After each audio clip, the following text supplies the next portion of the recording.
खोजी न्यूज के जन्मदिन विशेष में आज हमारे साथ समाजवादी पार्टी के वरिष्ठ नेता अब्दुल्ला राणा है। 1996 में समाजवादी पार्टी का सफर शुरू करने वाले अब्दुल्ला राणा मुजफ्फरनगर जिले में यूथ ब्रिगेड के जिला अध्यक्ष, समाजवादी पार्टी के जिला महासचिव, प्रदेश सचिव रहे हैं। अब्दुल्ला राणा 2003 में तब मुलायम सिंह यादव के बहुत नजदीक आ गए थे, जब बसपा गवर्नमेंट गिरी थी और बहुत सारे विधायकों ने बसपा से समर्थन वापस बसपा से अलग होते हुए समाजवादी पार्टी को समर्थन दिया था। उनमें से एक विधायक थी उमा किरण, चरथावल की तत्कालीन विधायक थी। उसको लेकर अब्दुल्ला राणा समाजवादी पार्टी में फिर से वापस लौटे थे। इसलिए मुलायम सिंह यादव के यहाँ भी अब्दुल्ला राणा की अपनी एक अहमियत थी, क्योंकि सरकार बनवाने में उनकी भी एक महत्वपूर्ण भूमिका थी। अब्दुल्ला राणा का आज जन्मदिन है, उनसे जानेंगे राजनीतिक सफर उनका किस तरह का रहा, क्या और सामाजिक मुद्दे और क्या सब चीजें हैं उनके जन्मदिन पर। सबसे पहले आपको बधाई अब्दुल्ला। धन्यवाद राशिद भाई। तो सब आपने 1996 में एक छोटी उम्र थी, आपने समाजवादी पार्टी के में काम करना शुरू किया, समाजवादी पार्टी के कार्यकर्ता के रूप में काम किया।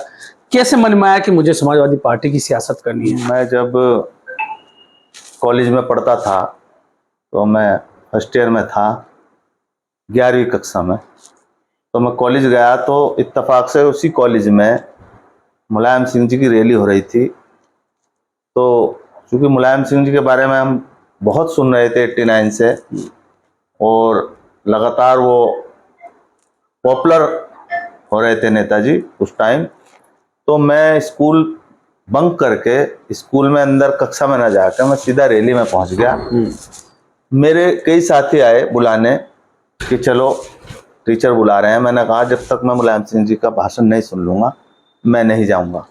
तो वहाँ से मैंने नेताजी का भाषण सुना और मैं उनके भाषण से इतना प्रभावित हुआ। तो उनके भाषण की वो कौन सी लाइनें थी जिसने अब्दुल्ला राणा को राजनीति में आने के लिए प्रेरित किया कि मुलायम सिंह यादव की समाजवादी पार्टी में मुझे काम करना है? वो लाइनें थी कि जिस समय उत्तर प्रदेश में बाबरी मस्जिद को आरएसएस के लोगों ने बाबरी मस्जिद को शहीद करने का काम किया था, ऐसे में एक ऐसा लीडर जिसने पूरी इतनी बड़ी कम्युनिटी की परवाह किए बिना एक अल्पसंख्यक समाज के लोगों का साथ दिया था और कानून व्यवस्था का राज स्थापित किया था, इस चीज से प्रभावित होकर मैं नेताजी को जानने लगा था और मानने लगा था। तो अगर अब्दुल्ला राणा नेता ना होते, समाजवादी पार्टी में ना होते, तो क्या कर रहे होते? मैं निश्चित रूप से तो पत्रकार होता या निश्चित रूप से कहीं फर्स्ट क्लास जॉब में होते। तो मुलायम सिंह यादव को आपने पहला भाषण सुना, तो मुलायम सिंह यादव से जुड़े हुए एक दो संस्मरण आप साझा करेंगे हमारे साथ कि मुलायम सिंह इसलिए इतने बड़े कद के नेता थे? एक संस्मरण तो यह है राशिद भाई कि जब उमा किरण का आपने जिक्र किया, जो तत्कालीन विधायक थी, तो बसपा की सरकार चल रही थी और मायावती जी प्रदेश की मुख्यमंत्री थी। रोहाना शुगर मिल चरथावल विधानसभा क्षेत्र का हिस्सा है, आज भी है, पहले भी थी।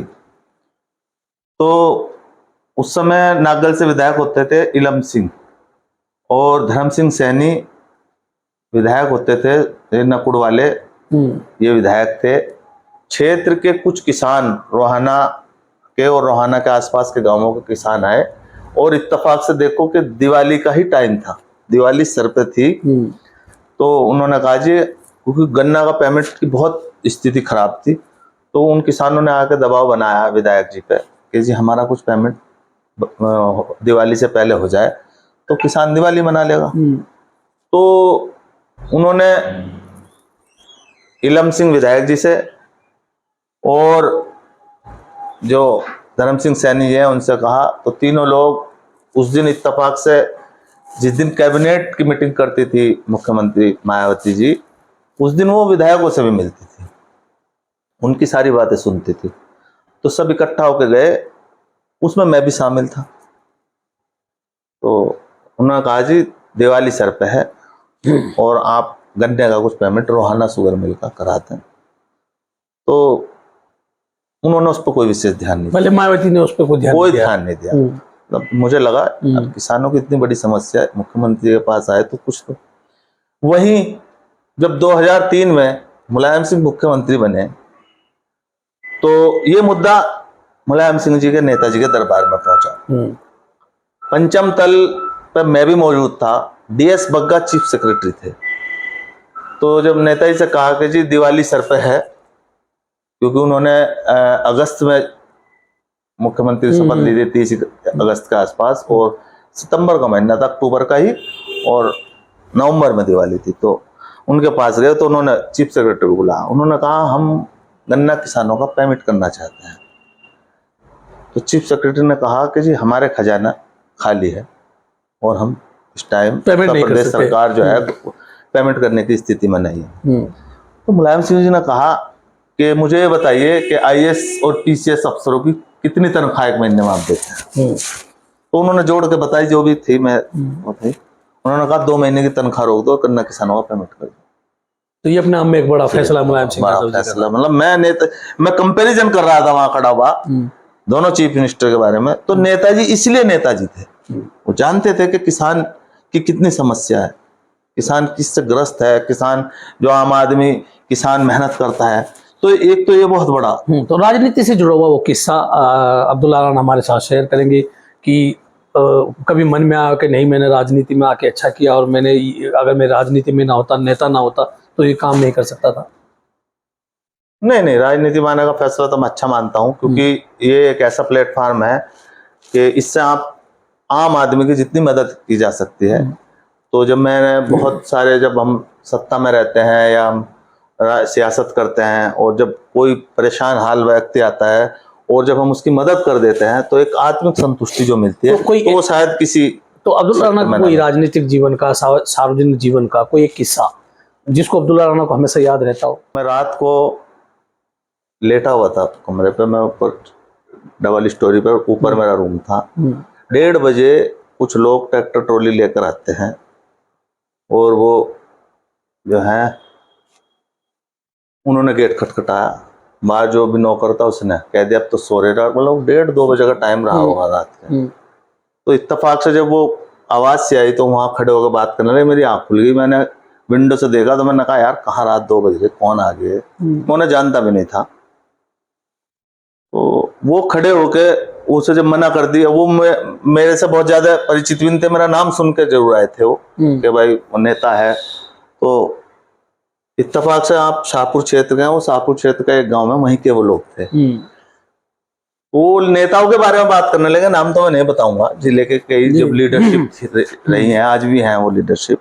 तो उनके बात करने लगे कि यार उसके गए थे वो भी नहीं उठा, ये भी नहीं उठा, यार ये भी नहीं उठेगा, ये बेचारा क्यों उठेगा, इससे हमारा क्या लेना देना।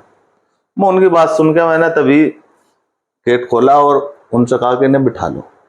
और तब मैंने उनकी बात सुनी तो एक ऐसी समस्या से ग्रसित थे कि अगर मैं उस टाइम उनकी मदद न करता तो उनका बहुत ज्यादा नुकसान हो सकता था।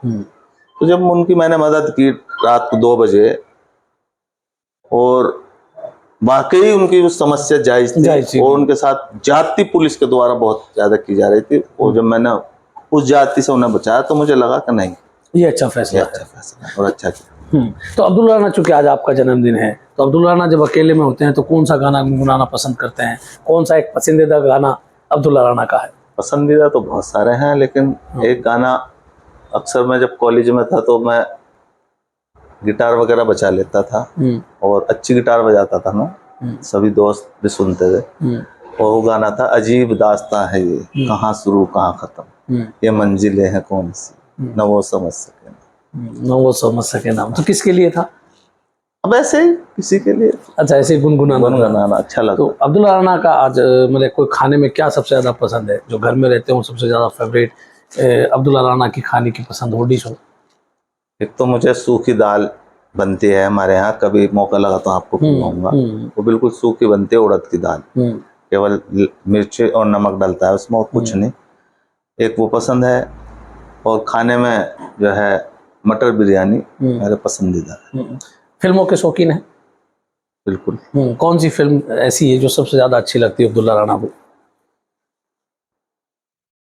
फिल्में तो बहुत ऐसी है जिन्होंने मन को छुआ, उसमें आप लगान कह सकते हैं, रंगीला फिल्म आई थी आमिर खान को कह सकते हैं। तो कहीं ना आमिर खान फेवरेट हीरो? हाँ, आमिर खान फेवरेट हीरो। खेलना, कोई खेल बचपन में खेलते हो, कोई अभी भी खेलना पसंद हो? क्रिकेट बहुत खेले। क्या खेलते थे क्रिकेट में? क्रिकेट में बैटिंग बॉलिंग दोनों करता था। ऑलराउंडर के तौर? ऑलराउंडर था। कौन सा फेवरेट शॉट मारते थे आप क्रिकेट में? स्टेट। अच्छा, स्टेट बॉल। अखिलेश यादव की समाजवादी पार्टी में आज अभी भी हैं, समाजवादी पार्टी के वरिष्ठ नेता के तौर पर जाने जाते हैं। अखिलेश यादव को किस तरह के नेता के तौर पर आप देखते हैं? मेरा मानना है कि अखिलेश जी की जो पर्सनैलिटी 2024 के चुनाव में आप देखो कि निखर के आई है, तो अखिलेश जी आज देश के शीर्ष नेताओं में से एक हैं। निश्चित रूप से अगर देश के प्रधानमंत्री कुर्सी अखिलेश यादव जैसे नेता को दी जाए तो निश्चित रूप से देश बहुत ज़्यादा तरक्की करेगा। और अखिलेश जी भी नेताजी की टू कॉपी है। कहीं ना कहीं मुलायम सिंह यादव जी का अक्स उनमें दिखाई झलकता है, बिल्कुल झलकता है। मैं क्योंकि हम तो नेताजी के साथ बहुत रहे हैं और जब हम देखते हैं बहुत सारे अखिलेश जी के पास बैठने का मौका लगता है मीटिंग में, उसमें तो लगातार बहुत सारी चीजें ऐसी होती हैं कि उनमें नेताजी की बार बार झलक याद आती है कि नेताजी की झलक दिखाई दे रही है। तो ये थे अब्दुल्ला राणा, जिन्होंने हमारे साथ अपने जन्मदिन पर बातचीत की। मैं हूँ राशिद अली और आप हमारा चैनल खोजी न्यूज़ देख रहे हैं।